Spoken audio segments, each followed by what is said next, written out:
সাময়িক বন্ধ থাকার পর চলছে জগন্নাথ বিশ্ববিদ্যালয় ছাত্র সংসদের ভোট গণনা। 4 কেন্দ্রের ফলাফলে ভিপি পদে এগিয়ে শিবির প্যানেলের রিয়াজুল। তারেক রহমানের সাথে মাইকেল মিলারের বৈঠক। এবারের নির্বাচনে বিপুল সংখ্যক পর্যবেক্ষক পাঠাবে ইউরোপীয় ইউনিয়ন। হাদি হত্যায় পলাতক আসামি ফয়সাল সহ 17 জনের বিরুদ্ধে আদালতে চার্জশিট দিয়েছে ডিবি। নির্দেশদাতা যুবলীগ নেতা বাপ্পি। মুস্তাফিজ ইস্যুতে দুদেশের টানাপোড়েনের প্রভাব পড়বে না অর্থনীতিতে, আশা উপদেষ্টাদের। নিজেদের ফাঁদে ভারত, বিকল্প ভেন্যুই বাংলাদেশের জন্য সমাধান, মত বিশ্লেষকদের। ক্রাউন সিমেন্ট সংবাদ শিরোনাম দেখছিলেন, এবার বিস্তারিত। দীর্ঘ সময় ভোট গণনা বন্ধ থাকার পর চলছে জগন্নাথ বিশ্ববিদ্যালয়ের সংসদ নির্বাচনের ভোট গণনা। আর কিছুক্ষণ পরেই ফলাফল ঘোষণা করা হচ্ছে। রাতে কারিগরি ত্রুটির কারণে ভোট গণনা সাময়িকভাবে স্থগিত করা হয়েছিল। ফলাফলের অপেক্ষা নির্ঘুম রাত কাটিয়েছেন প্রার্থী ও শিক্ষার্থীরা। গতকাল ভোট গ্রহণ শেষে ভোট গণনার মেশিনে ত্রুটি দেখা দিলে সাময়িকভাবে ভোট গণনা স্থগিত করা হয়। পরবর্তীতে সকল প্যানেলের ভিপি, জিএস পদ প্রার্থীদের সাথে আলোচনা করে নির্বাচন কমিশন।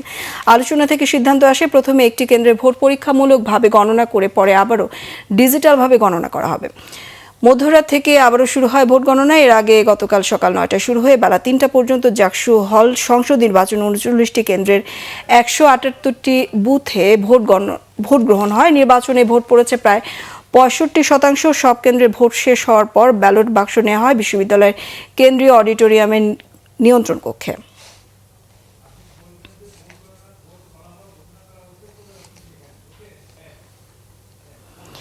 দর্শক, এই মুহূর্তে জগন্নাথ বিশ্ববিদ্যালয়ের সংসদ নির্বাচনের ভোট ফলাফল প্রকাশ করা হচ্ছে, চলে যাচ্ছি সেখানে।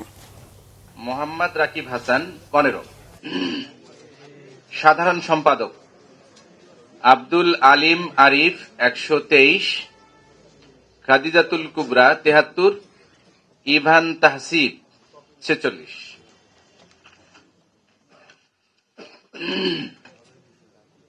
সহ সাধারণ সম্পাদক বি এম আতিকুর রহমান তানজিল 126, মাসুদ রানা 102, শাহিন মিয়া 27।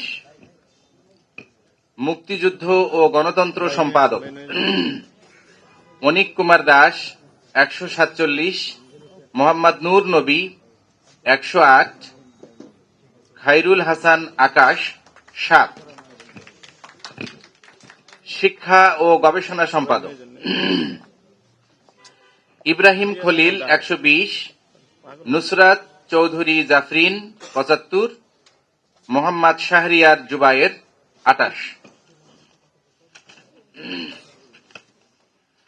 বিজ্ঞান ও প্রযুক্তি সম্পাদক মুসাম্মদ সুকিমন খাতুন 103, মোহাম্মদ মাশফিকুল ইসলাম রাইন 73, রিয়াদ হাসান 29। অবশ্য এখানে যৌথভাবে আর একজন আছেন, মোহাম্মদ তানভীর মাহমুদ শিহাব, উনিও 29 পেয়েছেন। এরপর আছে স্বাস্থ্য ও পরিবেশ সম্পাদক নূর মোহাম্মদ 96, আল শাহরিয়ার শাওন 71, মোহাম্মদ উমর ফারুক 53। দর্শক, এতক্ষণ জগন্নাথ বিশ্ববিদ্যালয় ছাত্র সংসদ নির্বাচনের ফলাফল ঘোষণার কিছু অংশ দেখছিলেন। ত্রয়োদশ জাতীয় নির্বাচন অবাধ, সুষ্ঠু ও নিরপেক্ষ করতে বিপুল সংখ্যক পর্যবেক্ষক পাঠাবে ইউরোপীয় ইউনিয়ন। ইইউ এর পর্যবেক্ষক পাঠানোর সিদ্ধান্ত আগামী নির্বাচনে আরও বেশি গ্রহণযোগ্য হবে বলে মনে করছে বিএনপি। গতকাল দলের ভারপ্রাপ্ত চেয়ারম্যান তারেক রহমানের সঙ্গে বৈঠক শেষে এমনটি জানিয়েছেন স্থায়ী কমিটির সদস্য নজরুল ইসলাম খান। এছাড়া সাংগঠনিক কার্যক্রম গতিশীল করতে দলের নেতাকর্মীদের সঙ্গে বৈঠক করেছেন তারেক রহমান। আরও জানাচ্ছেন সৈকত সাদিক। ক্ষমতাচ্যুত প্রধানমন্ত্রী শেখ হাসিনার অধীনে দ্বাদশ জাতীয় সংসদ নির্বাচনে পর্যবেক্ষক পাঠায়নি ইউরোপীয় ইউনিয়ন। আসন্ন ত্রয়োদশ জাতীয় নির্বাচনে পর্যবেক্ষক পাঠাতে যাচ্ছে সংস্থাটি। মঙ্গলবার রাতে বিএনপির ভারপ্রাপ্ত চেয়ারম্যান তারেক রহমানের সঙ্গে বৈঠক করে ইউরোপীয় ইউনিয়নের প্রতিনিধি দল বাংলাদেশের আগামী নির্বাচন অবাধ, সুষ্ঠু ও নিরপেক্ষ দেখতে চায় তারা। এই নির্বাচনটা অবাধ, সুষ্ঠু হবে, শান্তিপূর্ণ হবে এবং জনগণের আকাঙ্ক্ষা এখানে প্রকাশিত হবে, এটা ধারণা করেই ইউরোপিয়ান ইউনিয়ন এবার একটা বড় নির্বাচনী পর্যবেক্ষক দল পাঠাচ্ছে। কাজেই আমরা মনে করি যে এর মাধ্যমে ইউরোপিয়ান ইউনিয়নের সমর্থনই ব্যক্ত হয়েছে এবং এই নির্বাচনের মাধ্যমে যে সরকার আসবে সেই সরকারকে অধিকতর সহযোগিতা করবে তারা। নির্বাচন ও দেশের উন্নয়নে ইউ প্রতিনিধির কাছে সহযোগিতা চেয়েছেন তারেক রহমান। ইউরোপিয়ান ইউনিয়নের যে বাংলাদেশের উন্নয়নে যে অংশগ্রহণ এবং অবদান, উনি তার জন্য ধন্যবাদ জানিয়েছেন ইউরোপিয়ান ইউনিয়নের প্রতিনিধিদেরকে।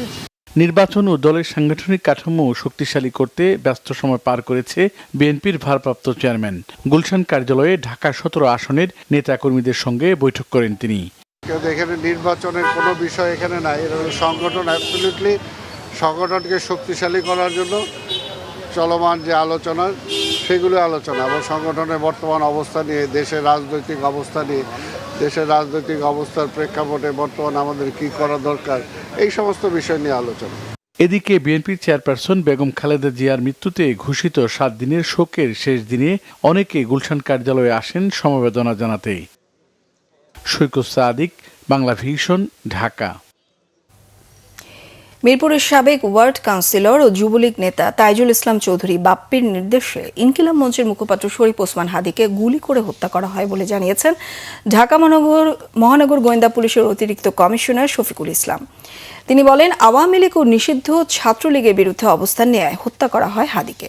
পলাতক আসামি ফয়সাল সহ 17 জনের বিরুদ্ধে আদালতে অভিযোগপত্র জমা দিয়েছে ডিবি। আরও জানাচ্ছেন জিয়া খান। 12 ডিসেম্বর জুমার নামাজের পর রাজধানীর বিজয়নগরের কালভার্ট রোডে গুলি করা হয় ইনকিলাব মঞ্চের মুখপাত্র শরীফ ওসমান বিন হাদিকে। 18 ডিসেম্বর সিঙ্গাপুরে চিকিৎসারত অবস্থায় মৃত্যু হয় তার। ঘটনার 25 দিন পর হাদি হত্যা মামলায় 17 জনকে আসামি করে আদালতে অভিযোগপত্র জমা দেয় ডিবি পুলিশ। আসামিদের মধ্যে সন্দেহভাজন মূল ঘাতক ফয়সাল করিম মাসুদ ওরফে দাউদ খান সহ পলাতক রয়েছে 5 জন। যার নামে পলাতক আসামি ফয়সাল করিম মাসুদ ওরফে রাহুল ওরফে দাউদ এবং তদন্তপ্রাপ্ত আলমগীর, তাজুল ইসলাম চৌধুরী বাপ্পি, ফিলিপস ইসলাম, মুক্তি মাহমুদ সহ মোট 17 জনের বিরুদ্ধে পেনাল কোডের 120-এর বি, 302, 201, 109 এবং 34 ধারায় অপরাধ প্রাথমিকভাবে প্রমাণিত হয়ে উল্লেখিত আসামিদের বিরুদ্ধে বর্ণিত ধারায় অভিযোগপত্র আজকে দাখিল করা হয়েছে। রাজনৈতিক প্রতিহিংসার কারণে হত্যা করা হয় হাদিকে দাবি করে গোয়েন্দারা বলেন, নির্দেশদাতা হিসেবে পেয়েছেন যুবলীগ নেতা তাইজুল ইসলাম বাপ্পির নাম। বিভিন্ন সময়ে কার্যক্রম নিষিদ্ধ আওয়ামী লীগ ও নিষিদ্ধ ঘোষিত ছাত্রলীগ সংগঠনের বিগত দিনের কার্যকলাপ সম্পর্কে তিনি সভা সমাবেশ, ইলেকট্রনিক ও সোশ্যাল মিডিয়ায় বিভিন্ন রকম সমালোচনামূলক জোরালো বক্তব্য প্রদান করে। তার এই বক্তব্যে নিষিদ্ধ ঘোষিত ছাত্রলীগে তার সংগঠনের নেতাকর্মীরা ক্ষুব্ধ হয়। আপনারা জানেন, ভিকটিমকে গুলি করা যার নাম পলাতক আসামি ফয়সাল করিম মাসুদ ওরফে রাহুল ওরফে দাউদ নিষিদ্ধ ঘোষিত ছাত্রলীগের রাজনীতির সাথে জড়িত ছিলেন।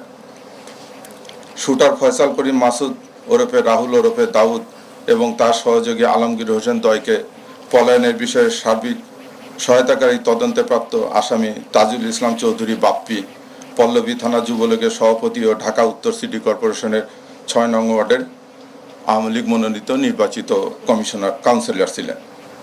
কাজে আসামিদের রাজনৈতিক পরিচয়, ভিকটিমের পূর্ববর্তী বিভিন্ন রাজনৈতিক বক্তব্য থেকে তদন্তে প্রকাশ পায় যে রাজনৈতিক প্রতিহিংসার কারণে শরীফ ওসমান হাদি ওরফে ওসমান গনিকে গুলি করে হত্যা করা হয়।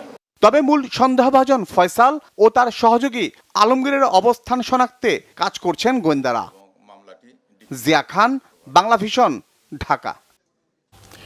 নির্বাচনী বিষয়ে যারা এখনো সন্দেহ সংশয় ছড়াচ্ছে তাদের নজরদারি করা হচ্ছে বলে জানিয়েছেন প্রধান উপদেষ্টা প্রেস সচিব শফিকুল আলম। গতকাল ফরেন সার্ভিস একাডেমিতে এক সংবাদ সম্মেলনে প্রধান উপদেষ্টা প্রেস সচিব জানান, পোস্টাল ব্যালটের মাধ্যমে নিবন্ধন সোমবার শেষ হয়েছে। এতে অভূতপূর্ব সাড়া পাওয়া গেছে। 15,33,682 জন নিবন্ধন করেছেন। এর মধ্যে 7,41,000 দেশের ভেতরে।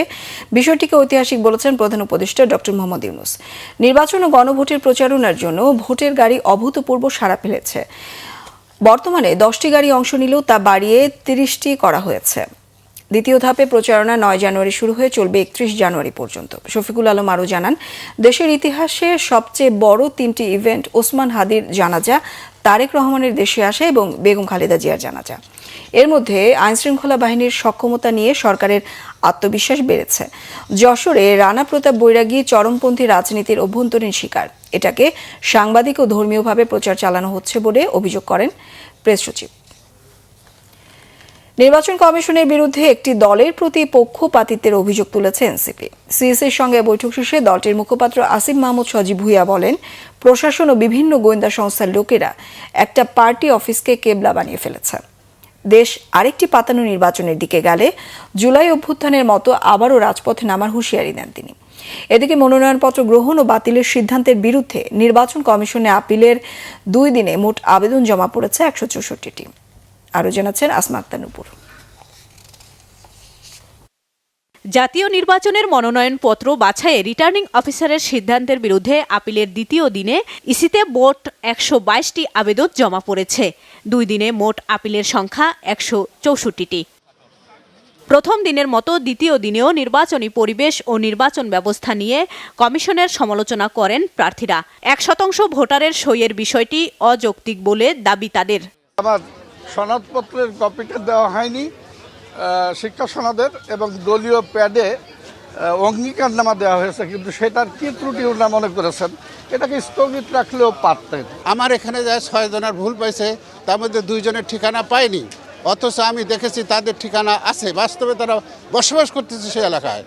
এদিন বিকেলে এনসিপি মুখপাত্র আসিফ মাহমুদ সজীব ভুঁইয়ার নেতৃত্বে দলটির একটি প্রতিনিধি দল প্রধান নির্বাচন কমিশনারের সাথে সাক্ষাৎ করে। সাক্ষাৎ শেষে সাংবাদিকদের সাথে কথা বলেন আসিফ মাহমুদ। অভিযোগ করেন, মনোনয়ন যাচাই বাছাইয়ে একতরফা সিদ্ধান্ত নিচ্ছে নির্বাচন কমিশন। একটি নির্দিষ্ট দলের প্রতি প্রশাসনের পক্ষপাতিত্ব চলছে বলেও অভিযোগ তার। একতরফা কোনো একটা নির্বাচন আয়োজনের দিকে নিয়ে যাচ্ছেন, যেটা আমরা ইতিপূর্বেই শঙ্কা প্রকাশ করেছি যে একটা পার্টির পলিটিক্যাল অফিসের দিকে আমরা দেখছি যে নিয়ম বহির্ভূতভাবে অনেক সরকারি কর্মকর্তারা এবং গোয়েন্দা সংস্থার প্রধানরা যাওয়া শুরু করেছেন। তো এই বিষয়গুলো যদি এভাবেই চলতে থাকে এবং আমরা যদি দেখি বাংলাদেশে আরও একটি পাতানো নির্বাচনের প্লট সাজানো হচ্ছে, তাহলে অবশ্যই তখন আমাদেরকে রাজপথ বেছে নিতে হবে। এদিন সিএসির সাথে সাক্ষাৎ করতে আসে ইসলামী আন্দোলনের একটি প্রতিনিধি দল। মিডিয়া ও প্রশাসন সহ সবাই আবারও একটি দলের দিকে ঝুঁকছে বলে অভিযোগ দলটির নেতাদের। খালেদা জিয়া ইন্তেকাল করেছেন, এই জন্য আমরাও শোকাহত। জাতীয় শোক দিবস ঘোষণা হয়েছে 3 দিন। এখন এটা নিয়ে যদি মাসের পর মাস শোক পালন করা হয়, এখন নির্বাচনের এই সময়ে এটাও তো একটা আমি মনে করি যে বাড়াবাড়ি। মনোনয়নপত্র গ্রহণ ও বাতিলের সিদ্ধান্তের বিরুদ্ধে আপিল করা যাবে 9 জানুয়ারি পর্যন্ত। Asma Akter Nupur, Bangla vision, Dhaka. BNP chairperson Begum Khaleda জিয়ার মৃত্যুর 7 দিন পরও গতকালও রাজধানীর জিয়া উদ্যানে তার কবর জিয়ারতে সাধারণ মানুষের ঢল ছিল। প্রচণ্ড শীত উপেক্ষা করেও সাধারণ মানুষের স্বতঃস্ফূর্ত এই উপস্থিতি ছিল চোখে পড়ার মতো। আরও জানাচ্ছেন মোবাশ্বের আহমদ। বেগম খালেদা জিয়া প্রতিকূল রাজনৈতিক পরিস্থিতিতেও নিজ দলকে ঐক্যবদ্ধ রাখতে আজীবন শক্ত হাতে নেতৃত্ব দেন তিনি। বিনামূল্যে নারী শিক্ষা ও তাদের ক্ষমতায়নে তার বিপ্লবী ভূমিকা ছুঁয়েছিল প্রান্তিক মানুষের মন।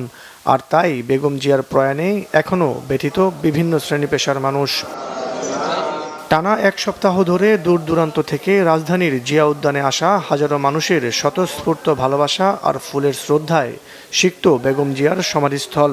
আমার বড় মেয়েকে ডাক্তার দেখাতে আসছিলাম পিজিতে, ঠিক আছে, তো ওখানে ডাক্তার দেখানো শেষ করে তারপরে আমার ওয়াইফ বললো যে ঠিক আছে আমরা আসছি, তাহলে খালেদা জিয়ার কবরটা আমরা একটু জিয়ারত করে যাই।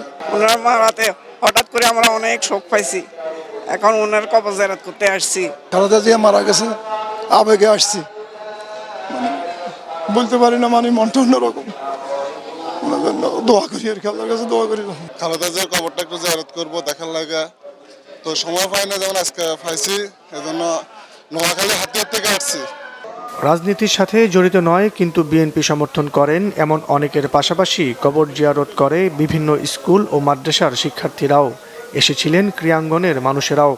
আমাদের মহরণ স্পোর্টিং ক্লাবের তরফ থেকে আমরা সব যত খেলোয়াড় ছিলাম, ফুটবল, ক্রিকেট, সবাই একত্রে এসে ওনাকে শ্রদ্ধা জানিয়ে গেলাম। তো ওটা ওনার মাগফিরাত কামনা করছি এবং আল্লাহ তাআলা ওনাকে বেশ নসিব করুক। এই মহান নেত্রীকে আমরা হারিয়েছি, এটা আমাদের এই শোক আমাদেরকে বয়ে চলতে হবে। ফাতিহা পাঠ সহ শহীদ রাষ্ট্রপতি জিয়াউর রহমান ও বেগম খালেদা জিয়ার আত্মার মাগফিরাত কামনা সহ দেশ ও জাতির সমৃদ্ধি কামনায় মোনাজাত করেন তারা। মুবাশশির আহমেদ, বাংলা ভিশন, ঢাকা। অর্থ উপদেষ্টা ডক্টর সালেউদ্দিন আহমেদ জানিয়েছেন, আইপিএল থেকে মুস্তাফিজকে বাদ দিয়ে শুরুটা করেছে ভারত। বাংলাদেশ শুধু তার প্রতিক্রিয়া জানিয়েছে। এ ঘটনার প্রতিবাদ এমনই হওয়া উচিত। জ্বালানি উপদেষ্টা ফাজুল কবির খানের আশা, এই ঘটনায় ভারতের শুভ বুদ্ধির উদয় হবে। মঙ্গলবার সচিবালয়ে অর্থনৈতিক বিষয় এবং সরকারি ক্রয় সংক্রান্ত উপদেষ্টা পরিষদ কমিটির বৈঠক শেষে ব্রিফিংয়ে এসব কথা বলেন তারা। জ্বালানি উপদেষ্টা জানান, দেশে জ্বালানির কোনো সংকট নেই। এরপরও কারসাজির মাধ্যমে গ্যাসের সিলিন্ডারের দাম অযৌক্তিকভাবে বাড়ানো হয়েছে। পাইকারি ও খুচরা বিক্রেতারা এই সিন্ডিকেট করেছে বলে মনে করেন তিনি। তবে যারা অযৌক্তিকভাবে বেশি দরে সিলিন্ডার বিক্রি করছে তাদের বিরুদ্ধে ব্যবস্থা নিতে ভোক্তা অধিদপ্তর ও আইনশৃঙ্খলা বাহিনী কাজ করছে। অর্থ উপদেষ্টা জানান, মূল্যস্ফীতি বৃদ্ধির বিষয়টি স্বীকার করে সরকার প্রয়োজনীয় পদক্ষেপ নিচ্ছে। আইপিএল এর সম্প্রচার বন্ধ প্রসঙ্গে দুই উপদেষ্টাই বলেন, এই ইস্যুতে ভারত যা করেছে তার প্রতিক্রিয়া দেখিয়েছে বাংলাদেশ। একটা ভালো প্লেয়ার, এমন না যে দয়া দাক্ষিণ্য করে নিয়েছে তার দল, one of the best player, সবাই স্বীকার করে, তারাও স্বীকার করে, এই জন্য তারা বলে তাকে যেতে দেবে। এবং বাংলাদেশের যে রেসপন্স এটা কমপ্লিটলি রোবাস এবং এইটাই অ্যাপ্রোপ্রিয়েট। এই ধরনের অ্যাকশন কেউ যদি শুরু করে তার একটা রিয়াকশন হবে। নিউটনের ল, যেখান থেকে এটা শুরু হয়েছে সেখানে শুভবুদ্ধির উদয় হবে এবং আমরা খেলা চালিয়ে যেতে পারবো, অর্থনৈতিক আমাদের বাণিজ্যিক সম্পর্ক চালিয়ে যেতে পারবো। এলপিজি গ্যাস তো আমদানি করে বটলিং করা হয়, যে অস্বাভাবিক যে হয়েছে এটা একটা কারসাজির মাধ্যমে করা হয়েছে এবং সরকার এই জন্য ব্যবস্থা নিচ্ছে জেলা প্রশাসনের মাধ্যমে এবং পুলিশের মাধ্যমে। মুস্তাফিজকে আইপিএল থেকে বাদ দেওয়ার সিদ্ধান্তে নিজেদের ফাঁদেই পা দিয়েছে ভারত। টি-20 বিশ্বকাপ নিয়ে বাংলাদেশ ক্রিকেট বোর্ডের সিদ্ধান্তে বেকায়দায় ভারতের ক্রিকেট বোর্ড। আলোচনার দরজা ভারত সরকারই বন্ধ করেছে বলে মন্তব্য ক্রীড়া বিশ্লেষকদের। ভেন্যু পরিবর্তনে কোনো বাধা দেখছেন না তারা। আরও জানাচ্ছেন মনির হোসেন খান। মুস্তাফিজকে বাদ দেওয়ার ঘটনায় বাংলাদেশ ভারত সহ বিশ্বজুড়ে নিন্দার ঝড়। নিরাপত্তার ইস্যুতে ভারতের মাটিতে বিশ্বকাপ খেলতে অস্বীকৃতি জানিয়েছে বিসিবি। যদিও ভেন্যু পরিবর্তন কিংবা বাতিলের নজির ক্রিকেট ইতিহাসে নতুন নয়, এর আগেও ঘটেছে বহুবার। গত টি-20 বিশ্বকাপে ভারত পাকিস্তানে যেতে না চাওয়ায় হয়েছে পাক দুবাই হাইব্রিড মডেলের বিশ্বকাপ। এবার পাকিস্তান ভারতে খেলতে না চাওয়ায় হতে যাচ্ছে ভারত শ্রীলঙ্কা হাইব্রিড মডেল। তাই বাংলাদেশের ভেন্যু পরিবর্তনে তেমন কোনো বাধা দেখছেন না ক্রীড়া সাংবাদিকরা। বাংলাদেশ ক্রিকেট বোর্ড যে সিদ্ধান্তটি নিয়েছে যে ভারতের মাটিতে তারা বিশ্বকাপ খেলতে যাবে না এবং বিকল্প ভেন্যু হিসাবে কিন্তু শ্রীলঙ্কার রয়েছে, তো সেই কারণে তারা সেই মেইল করেছে আইসিসির কাছে এবং আমার কাছে মনে হচ্ছে যে আইসিসি সেটা মেনে নেবে। আইসিসিতে এই রেফারেন্স আছে, কোনো দল যদি সিকিউরিটি মেজার্সে স্যাটিসফাইড না হয়ে বা ঝুঁকিপূর্ণ নিরাপত্তা ব্যবস্থার কারণে ভেন্যু বদল করতে চায় বা দেশ বদল করতে চায়, ডেফিনেটলি তারা দে হ্যাভ এভরি রাইট। এবং আইসিসিরও এটা অতীতে এই দাবি মেনে নেওয়ার নজির আছে। বাংলাদেশের এই ভেন্যু শিফট করে শ্রীলঙ্কাতেই নিয়ে যাওয়া উচিত। প্রতিবার নিরাপত্তার অজুহাত দেয় অংশগ্রহণকারী দলগুলো। এবার নিরাপত্তার অজুহাত স্বয়ং আয়োজকদের থেকেই এসেছে। যেখানে একজন খেলোয়াড়ের নিরাপত্তা নেই, সেখানে পুরো দল কিভাবে নিরাপদ? বিসিবির এই প্রশ্ন যুক্তিযুক্ত মনে হয়েছে ক্রীড়া বিশেষজ্ঞদের কাছে। এখানে তো কোনো গায়ের জোরের কিছু নাই। বাংলাদেশ একটা যুক্তিযুক্ত দাবি তুলেছে যে ভারতে আমাদের একজন মাত্র প্লেয়ারকে খেলতে দেওয়ার অনুমতি দেওয়া হয়নি ঝুঁকিপূর্ণ নিরাপত্তা ব্যবস্থার কারণে। সেখানে পুরো বাংলাদেশ দলকে কি করে ভারত নিরাপত্তা দিতে পারে? আপনি মুস্তাফিজের নিরাপত্তা যদি দিতে না পারেন তাহলে পুরো বাংলাদেশ দলকে নিরাপত্তা কিভাবে দিবেন? আরেকটু ব্যাখ্যা যাই যে পুরো বাংলাদেশ দলের সঙ্গে কিন্তু আপনি 100 জনের মতো সাংবাদিক থাকেন আর সমর্থকরা আরও বেশি সমর্থকরা থাকেন। তো তারা এই মুহূর্তে ভারতে যদি মুস্তাফিজকে নিরাপত্তা না দিতে পারে তাহলে এত বড় একটা বাঞ্চ অফ সমর্থক এবং সাংবাদিক ক্রিকেট দলকে কিভাবে সমর্থন দেবে ভারতীয় ক্রিকেট বোর্ড? জল এতদূর গড়াতো না, এই সমস্যার সমাধান আলোচনার মাধ্যমেই হতে পারত। তবে সেই সুযোগ রাখেনি ভারত সরকার। সমাধানের দায়টাও তাই তাদেরই। আমাদের ক্রিকেট বোর্ড, আমাদের ভারতীয় যে ক্রিকেট বোর্ড রয়েছে তাদের সাথে কথা বলে আলোচনা করে কিভাবে এটাকে দ্রুত সমাধান করা যায়। কারণ আলোচনার মাধ্যমে অনেক সমস্যার সমাধান হয়। কারণ আপনার একটি ধর্মকে ব্যবহার করে একজন খেলোয়াড়কে রিলিজ করে দেওয়া, এটা আমার কোনোভাবে এটা আমি মেনে নিতে পারছি না, এটা কখনো হতে পারে না। পুরো সমস্যাটা তৈরি করেছে ভারতীয় ক্রিকেট বোর্ড, এবং আরেকটু যদি ব্যাখ্যা যায় পিছনে যায় তাহলে ভারত সরকার, এবং ভারত সরকার যে সিদ্ধান্ত দিয়েছে সেই সিদ্ধান্তটাই বিসিসিআই বা ভারতীয় ক্রিকেট বোর্ড সেটা আপনার পাঠিয়ে দিয়েছে কেকেআরের কাছে, এবং সব কিছু মিলে আমার কাছে মনে হয়েছে যে পুরো সমস্যাটা তৈরি হয়েছে ভারতীয় ক্রিকেট বোর্ড তৈরি করেছে, এবং এই সমস্যার সমাধান যদি করতে হয় তাহলে ভারতীয় ক্রিকেট বোর্ডকে করতে হবে। বল এখন আইসিসির কোর্টে, তারা কি সিদ্ধান্ত দেয় সেই অপেক্ষায় ক্রিকেট প্রেমীরা। মনির হোসেন খান, বাংলা ভিশন, ঢাকা। জুলাই বিপ্লবের সময় থানা থেকে লুট হওয়া 15% অস্ত্র এখনও উদ্ধার করা যায়নি, যেগুলো ভোটের আগে উদ্ধার করা জরুরি মন্তব্য করেছেন নির্বাচন কমিশনার অবসরপ্রাপ্ত ব্রিগেডিয়ার জেনারেল আবুল ফজল মোহাম্মদ সানাউল্লাহ। গতকাল চট্টগ্রাম সার্কিট হাউসে জেলা ও বিভাগীয় প্রশাসনের আয়োজনে এক মতবিনিময় সভায় নির্বাচন কমিশনার একথা বলেন। ইসি সানাউল্লাহ বলেন, হারিয়ে যাওয়া এসব গোলা বারুদ উদ্ধার করা গেলে মানুষের মধ্যে নির্বাচনে আস্থা ফিরবে। নির্বাচনের সময় কোনো দল বা গোষ্ঠী অপকর্ম করে যাতে পার পেতে না পারে সে বিষয়ে আইনশৃঙ্খলা বাহিনীকে দৃঢ় থাকার নির্দেশনা দেন। নির্বাচন কর্মকর্তাদের স্বচ্ছতা, নিরপেক্ষতা, স্বাধীনভাবে কাজ করার আহ্বান জানিয়ে এই কমিশনার বলেন, কোনো কাজে পক্ষপাতিত্ব করা যাবে না। আইনের অধীনে থেকে কাজ করতে হবে যাতে নির্বাচনের উৎসব আমেজ অব্যাহত থাকে। হিন্দু মুসলিম সাম্প্রদায়িক উত্তেজনার জেরে কারফিউ জারি হয়েছে নেপালে। বন্ধ করে দেওয়া হয়েছে ভারতের বিহারের সাথে লাগোয়া নেপালের সীমান্ত। নিরাপত্তাহীনতায় নেপাল ছাড়ছেন আতঙ্কিত ভারতীয়রা। সামাজিক মাধ্যমে হায়দার আনসারি ও আমানত আনসারি নামের দুজনের পোস্ট করা একটি বিতর্কিত ভিডিও নিয়ে উত্তেজনার সূত্রপাত। স্থানীয় হিন্দুদের দাবি, দেবতা আর মন্দিরকে অপমান করা হয়েছে ওই ভিডিওতে। ধানুষা জেলার কমলা পৌরসভার এই দুই ব্যক্তিকে ধরে পুলিশে দেওয়া হলেও ভিডিওটি ভাইরাল হলে ধানুষা ও পারসা জেলায় সাম্প্রদায়িক উত্তেজনা ছড়িয়ে পড়ে। পরিস্থিতি নিয়ন্ত্রণ করতে গেলে পুলিশের ওপর ইটপাটকেল ছড়ে বিক্ষুব্ধরা। হামলা হয়েছে স্থানীয় থানায়। এক পর্যায়ে ধানুষা জেলার সাখুয়া মারান এলাকার একটি মসজিদে ভাঙচুর চালানো হয়।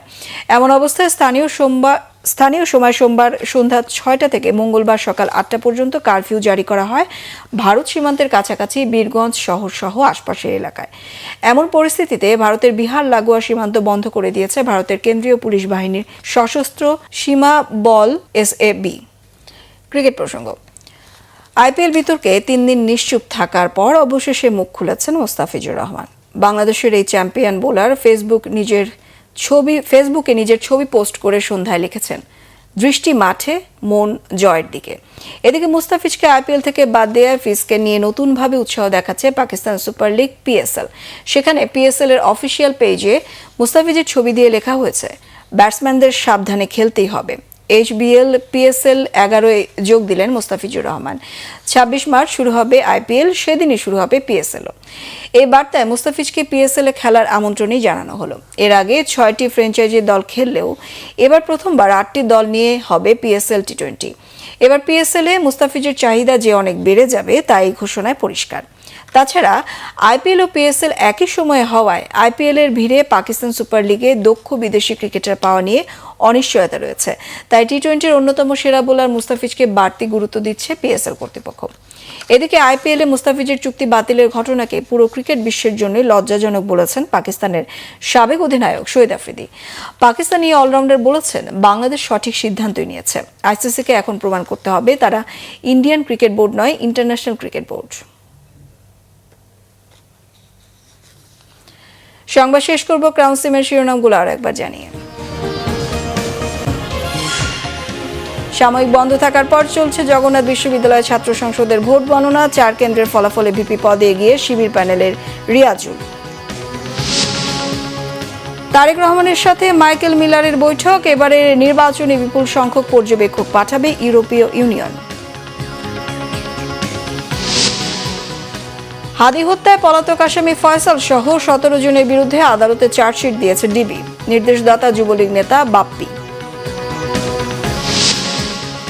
মুস্তাফিজ ইস্যুতে দুদেশের টানাপোড়েনের প্রভাব পড়বে না অর্থনীতিতে, আশা উপদেষ্টাদের। নিজেদের ফাঁদে ভারত, বিকল্প ভেন্যুই বাংলাদেশের জন্য সমাধান, মত বিশ্লেষকদের।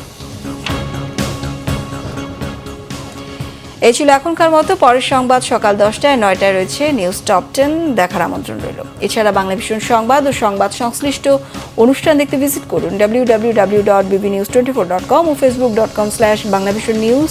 সাবস্ক্রাইব করুন youtube.com/banglavisionnews। সঙ্গে থাকায় ধন্যবাদ সবাইকে।